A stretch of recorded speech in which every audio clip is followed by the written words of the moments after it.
Programme में एक बार फिर से आपको खुशामदीद कहते हैं। नाज़रीन, कोरोना वायरस की ताज़ा तरीन सूरत हाल के हवाले से हमने बात करनी है और ख़ास तौर पर हमने बात करनी है कि आजकल का जो माहौल चल रहा है, कोरोना केसेस में कमी आ रही है, आने वाले वक्त में ये मज़ीद ख़तरनाक हो सकता है या फिर मुसलसल हम देखेंगे कि कर्व डाउन होता जा रहा है। और इसके साथ साथ गवर्नमेंट जिस तरह से कोरोना वायरस की सूरत हाल को ड्राइव कर रही है, क्या यही रास्ता है जो ठीक मंजिल पर पहुंच जाएगा और हालात को ठीक कर देगा? इन तमाम मामलात पर बात करेंगे जी। डॉक्टर ताहिर जावेद साहब मेरे साथ मौजूद हैं, साबिक वज़ीर सेहत हैं आप।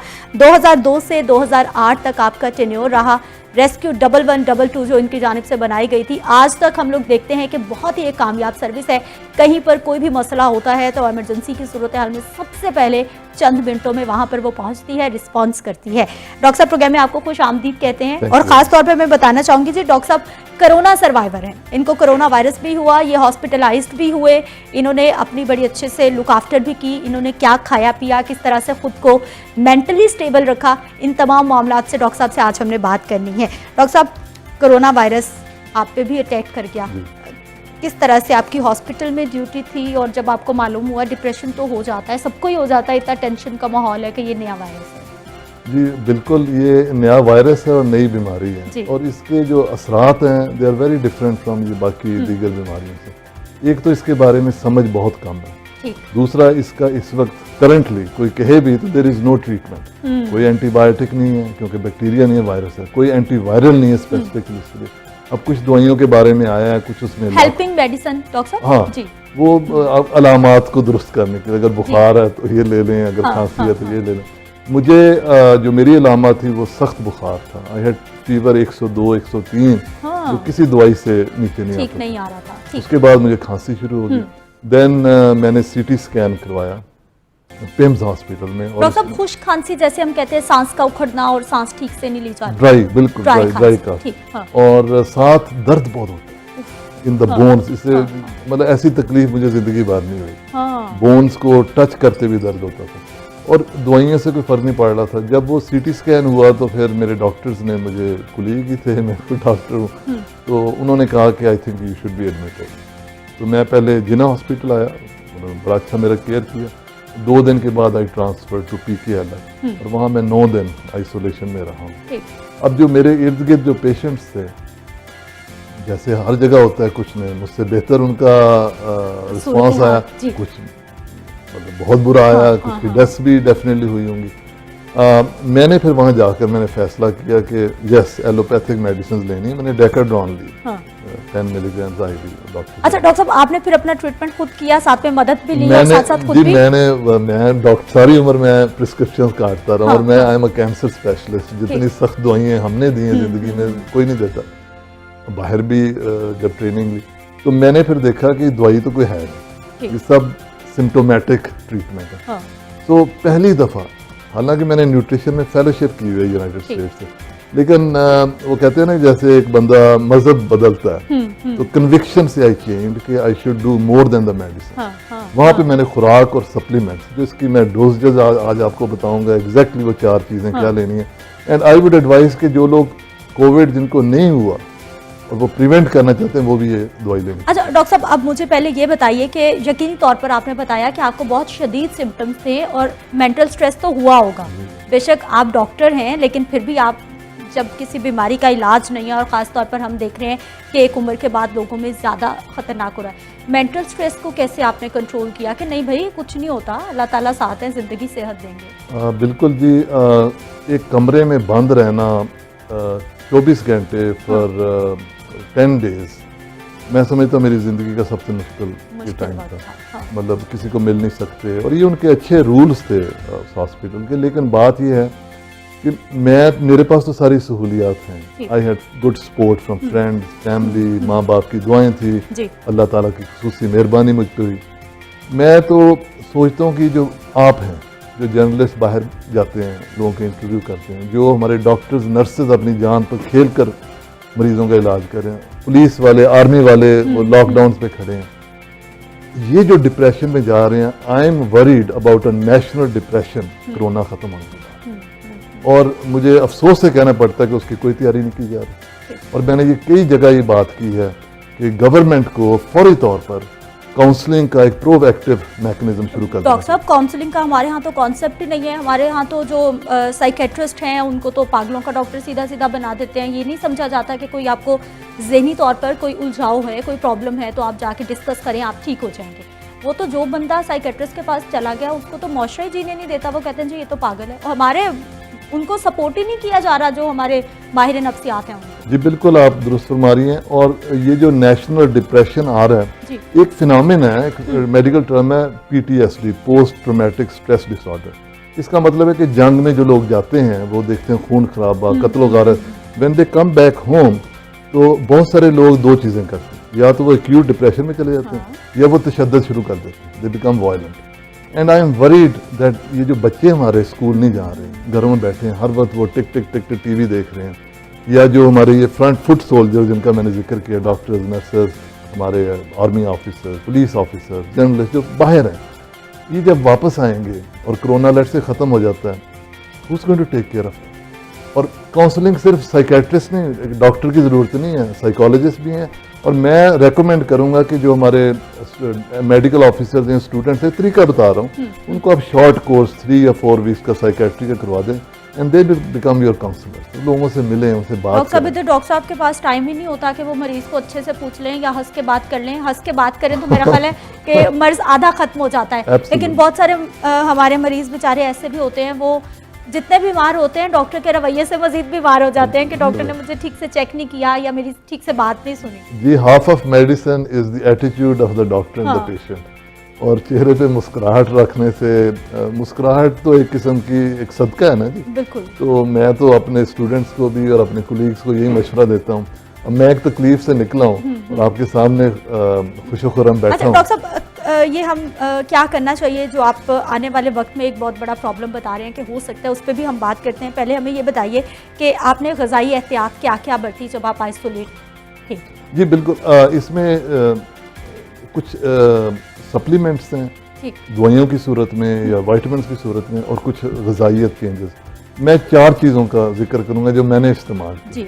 उसमें सबसे नंबर 1, और ये अल्लाह ताला के तोहफे हैं, और एक का जिक्र कुरान मजीद में बड़ा क्लियर है। नंबर 1 इज जिंजर, अदरक। और हम जिंजर डालते हैं लेकिन हम जुल्म ये करते हैं कि उसको बॉइलिंग टेम्परेचर में तेल में पका लेते हैं। जिंजर चिकन बना लेते हैं, तो वो उसमें से काफ़ी सारी इफादियत ऑलमोस्ट 90% निकल जाती है। मैं तो शेविंग्स लेता था 1 इंच की 4-4, और वो गार्लिक जो है नाश्ते, लंच और डिनर में डाल दें। एक टेस्ट भी नहीं ख़राब होता। और गार्लिक के अंदर 400 केमिकल्स ऐसे हैं, इंग्रेडिएंट्स ऐसे हैं विच कैन इम्यून बूस्ट कर सकते हैं, आपका इम्यून सिस्टम स्ट्रॉन्ग कर सकते हैं। और मैदे के लिए ये तो सबसे अच्छी चीज़ है। अगर आपका मैदा ठीक नहीं है, जो मर्जी खाएंगे ना, अगर गैस्ट्रोइंटेस्टिनल ट्रैक्ट ठीक नहीं है, अच्छी चीज़ अब्जॉर्ब नहीं होगी। तो जिंजर इज़ नंबर 1। नंबर 2, और जिंजर के अंदर बहुत सारी चीज़ें हैं, जिंजर ऑल है, शोएगॉल है, लेकिन आपकी इम्यूनिटी को बढ़ाती है, आपके मैदे को ठीक करती है, और आपकी general well being, anti depressant भी है। नंबर 2 इज गार्लिक, लहसुन जिसे आप कहते हैं। अब लहसुन के सब दुश्मन हैं, पसंद करते हैं, लेकिन उसका एक टेस्ट है, क्योंकि उसके अंदर सल्फर कंपाउंड होता है। सल्फर की वो बू या शिद्दत या तशनगी या एसिडिक नेचर है। तो उसका बड़ा सिंपल मैंने तरीका निकाला, बजाय इसके कि वो, क्योंकि ये रॉ आपको लेनी होंगी चीज़ें, पकाने से इनका असर खत्म हो जाता है। तो मैं एक, जिसे हम पंजाबी में या उर्दू में तुरी कहते हैं, वो एक लेकर उसके मैं 3 या 4 हिस्से करता हूँ। And then I would just add, अगर अंडा बनाया तो अंडे में डाल दिया, लंच में सालन में डाल दिया। डॉक्टर साहब, ऐसा भी किया जा सकता है कि आप बिल्कुल उसको वो एक जवा लहसुन का छीलें और पानी के साथ टैबलेट की तरह निकल लें? वो तो कोई बहादुर हो तो डेफिनेटली वो कर ले, दैट्स द बेस्ट थिंग। अच्छा डॉक्टर साहब, मैं ये कर चुकी हूँ, तो इसमें जो है वो बिल्कुल आपके मुंह का टेस्ट नहीं खराब होता। मैंने जब शुरू किया तो मैंने सुना था कि कुछ आपको जो है वो अजीब सी फीलिंग होगी, या फिर हो सकता है आप डाइजेस्ट ना करें, या सारा दिन आपके टेस्ट खराब हो सकता है, लेकिन मेरे साथ कुछ नहीं हुआ, नहीं ये किया डेफिनेटली, और ये तो बेस्ट है। और जो लहसुन है ना, इसकी इफादियत जो है, ये एंटीऑक्सीडेंट है, सबसे बड़ी बात। ये जो ऑक्सीजन होती है ना जी, एक अब है तो टेक्निकल बात, कुछ होते हैं इलेक्ट्रॉन्स जो पेयर्ड नहीं होते। ये इलेक्ट्रॉन जो होते हैं, जो अनपेयर्ड इलेक्ट्रॉन है, वो रिएक्टिव ऑक्सीजन स्पीशीज बनाता है, और उसकी वजह से कैंसर होता है, उसकी वजह से हार्ट डिजीज होती है। लहसुन का इस्तेमाल कैंसर से भी रोकता है, एंटीऑक्सीडेंट है, सारे फाजिल मादे बॉडी से फ्लश आउट कर देता है, और शुगर का लेवल भी लो करता है। प्लस एंटी कोविड भी है क्योंकि इम्यून सिस्टम बढ़ता है। अच्छा डॉक्टर साहब, ये जो आप जिंजर और गार्लिक हमें बता रहे हैं, लोगों को लगता है कि ये खाएंगे तो ब्लड प्रेशर हाई हो जाएगा। नहीं, ब्लड प्रेशर गार्लिक से एक्चुअली लो होगा, और ये मैं गारंटी से कहता हूँ आपका। और लोग समझते हैं कि हाई हो जाएगा, एक कॉमन कॉन्सेप्ट है ये कि जी ये बहुत गर्म चीजें हैं, ये खाया तो हाँ, ये वो गर्म तासीर का एक हमारे जहन में बना, लेकिन ऐसी कोई चीज़। तीसरी और चौथी चीज़ है जी कलौंजी, उसका कुरान मजीद में जिक्र है, उसको तो आंखें बंद करके खाना चाहिए। मैं उसके 7 या 8 सीड्स, जिसे इंग्लिश में ब्लैक सीड, वो एक चुटकी भी नहीं बनते, 7 और 8 सीड, और उसका हाल बताते हैं, शहद में भिगो के आप ले लें, शहद का भी आपको फायदा हो जाएगा कलौंजी। अच्छा डॉक्टर साहब, दिन में किसी भी टाइम? मैं तो ट्वाइस अ डे लेता था जी, लेकिन आप, मैं कहता हूँ इससे ज्यादा ले लें अगर आप चाहते हैं। अच्छा डॉक्टर साहब, वैसे बहुत कम ऐसे डॉक्टर साहिबान भी मौजूद हैं जो कि बाकायदा तौर पर ग़िज़ाओं से बताते हैं कि इलाज भी हो सकता है और आप फिट रह सकते हैं। I want to put this on the prescription actually, मैं समझता हूं डॉक्टर को लिखना चाहिए नुस्खे कि ये इतना ज़्यादा बेनिफिशियल है। अच्छा, अब हम आ जाते हैं जी, जो आप डिप्रेशन की बात कर रहे हैं कि पोस्ट कोविड क्या होने वाला है, कौम किस तरह से मुतासिर हो सकती है, उसके लिए क्या किया जाए, और लग रहा है कि कुछ हो रहा है या फिर सोचा भी जा रहा है कि ऐसा कुछ हो सकता है? देखें, जो डिप्रेशन है ना और एंग्जाइटी, और by the way vitamin D पे मैं बात करूंगा, ये एंटी डिप्रेसेंट और एंटी एंग्जाइटी है, वो भी हमें लेनी चाहिए, विटामिन की बात करें। देखें, बात यह है कि जब भी कोई बड़ा सान्या होता है, तो वो पर्सनल घर के अंदर हो या आपकी दोस्तों में हो या पूरी, ये तो एक one of a kind situation है। ऐसा वायरस आज तक दुनिया में नहीं आया, बिल्कुल, और ये आरएनए वायरस है, और मैं चूंकि I am a haematologist by training, ये आरएनए वायरसेस जितने हैं ना, इनके लॉन्ग टर्म इफेक्ट्स भी हैं। मैं आपको एग्जांपल से बताऊं, HIV रिट्रो वायरस है, आरएनए बेस्ड, जो एड्स का वायरस है, उसके साथ कैंसर होता है, कपोसी सार्कोमा बाद में होता है। HTLV1 आरएनए वायरस है, डॉक्टर समझेंगे, यानी ये जाते जाते लोगों को किसी और मुसीबत में डाल जाता है। बिल्कुल, मुझे डर है कि जो लंग में फाइब्रोसिस, निमोनिया जो होता है, बाद में it may lead to lung cancer. HTLV lymphoma cause करता है, हेपेटाइटिस का वायरस है, वो लिवर कैंसर कॉज करता है, again RNA virus. I am very worried that this virus will have long term effects, जिसके बारे में नोबडी इज टॉकिंग। डॉक्टर साहब, हमारा पूरा कोरोना एडवाइजरी ग्रुप है, हम WHO को बहुत ज़्यादा फॉलो कर रहे हैं, हमारा महकमा सेहत, लेकिन कहीं भी ऐसी कोई बात नहीं सुनी जा रही अभी तक कि ऐसा हो सकता है या फिर कोरोना जाने के बाद कुछ अपने ऐसे असरात छोड़ जाएगा कि कोई और बीमारी लोगों को ज़्यादा परेशान कर सकती है। I would invite the advisory group and sit with me and I will prove to them कि बहुत सारे आरएनए वायरसेस ने 10-10, 20-20 साल बाद लोगों में कैंसर कॉज किया। उसकी प्रिवेंशन के लिए they should work on it.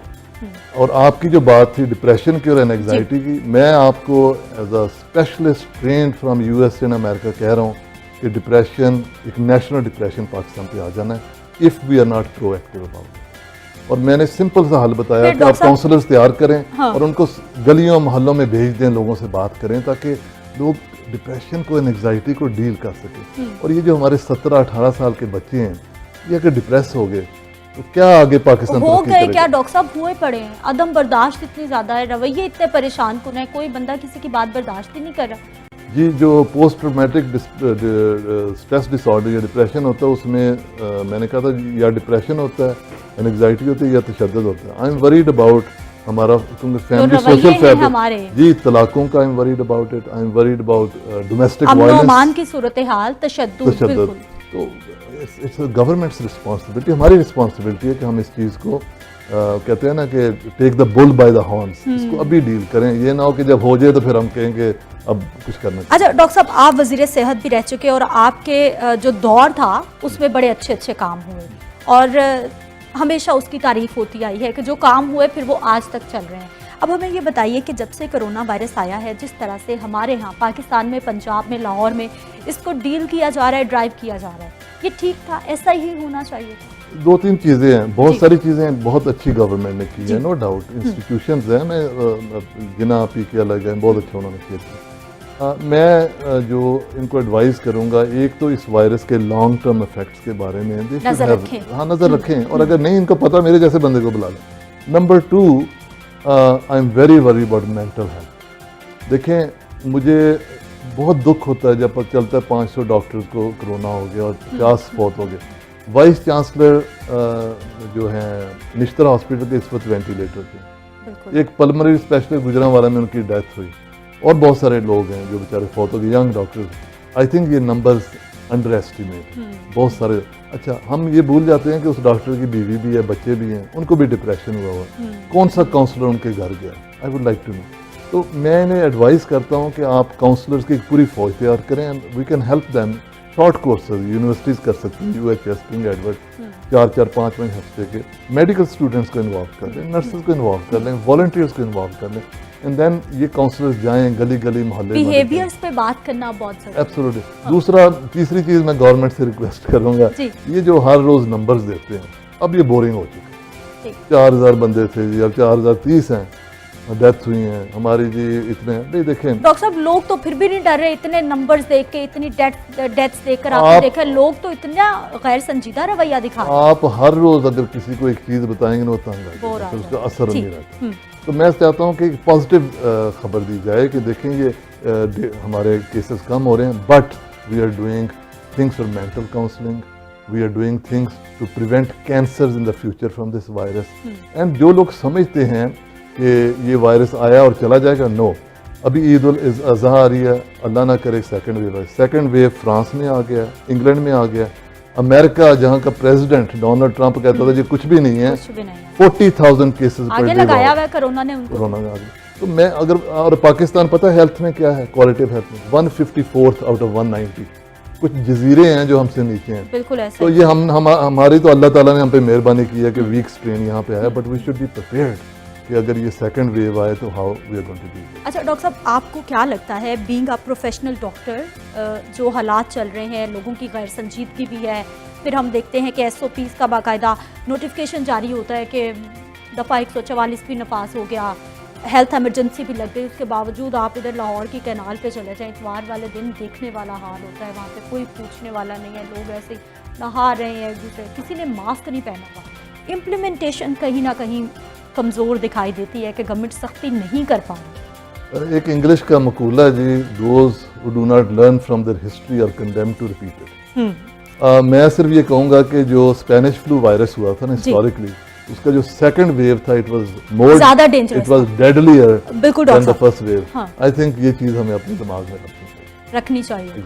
और हमारा जो अभी चल रहा है, जो केसेस कम हो रहे हैं, आपके ख्याल में क्या वाकई ही हम पीक को टच करके अब नीचे हमारी फ्लाइट आ रही है, हमारा कर्व डाउन हो रहा है, या फिर जो टेस्ट हैं वो कम हो रहे हैं इसलिए केसेस कम हो रहे हैं? डेफिनेटली टेस्ट तो कम हो रहे हैं, क्योंकि एक तो टेस्ट कम हो रहे हैं, दूसरे लोग टेस्ट के लिए आ नहीं रहे, क्योंकि एक स्टिग्मा भी है कोरोना के साथ। अगर मैं इंचार्ज होता इस मामले का, तो मैं अपने जो टेस्ट एबिलिटी है उसको इन्हेंस करके कम्युनिटी में भेज देता।